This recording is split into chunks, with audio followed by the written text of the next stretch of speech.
L'Antichrist révélé. Bien sûr, dans cette vidéo, je ne vais pas vous dire qui est l'Antichrist, je ne sais pas qui est l'Antichrist, mais je vais vous parler de la révélation de l'Antichrist qui est mentionnée dans la Bible, quand justement l'Antichrist va être révélé au grand public. Et donc j'ai parlé dans la précédente vidéo que l'enlèvement aura lieu après la tribulation, on l'a vu dans Matthieu chapitre 24, et on le voit aussi dans ce passage, parce qu'on voit dans ce passage que l'Antichrist va être révélé avant le retour de Jésus-Christ.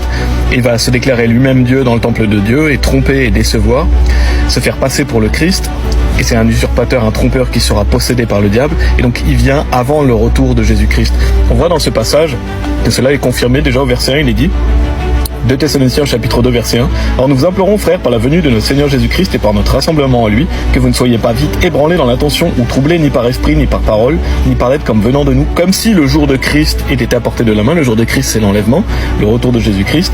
Qu'aucun homme ne vous trompe en aucune manière, qu'à ce jour-là, donc en parlant encore du jour de Christ, ne viendra pas, à moins que l'apostasie ne soit arrivée d'abord et que l'homme de péché soit révélé, le fils de perdition. Donc on voit que l'enlèvement aura lieu après que l'homme de péché soit révélé, le fils de perdition. L'Antichrist sera révélé avant.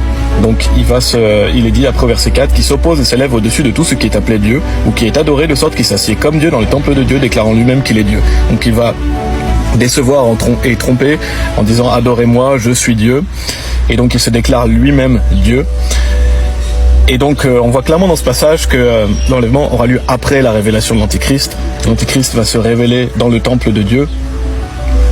Et ensuite, il est dit au verset 9, « Même lui dont la venue est par l'intervention de Satan, avec tout pouvoir et signes et prodiges mensongers, et avec tous les artifices d'injustice dans ceux qui périssent, parce qu'ils n'ont pas reçu la mort de la vérité pour qu'ils puissent être sauvés. » Donc on voit que ça va être par l'intervention de Satan, avec tout pouvoir et signes et prodiges mensongers. Donc il y aura des signes et des prodiges mensongers. L'Antichrist va décevoir, il va mettre en place la marque de la bête.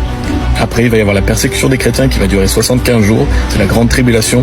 Et donc ensuite, Jésus-Christ va revenir. Et donc ce qu'il faut vous assurer, c'est d'être sauvé. Parce que si vous êtes sauvé, vous ne serez pas déçus par l'Antichrist. Vous êtes scellés de l'Esprit Saint.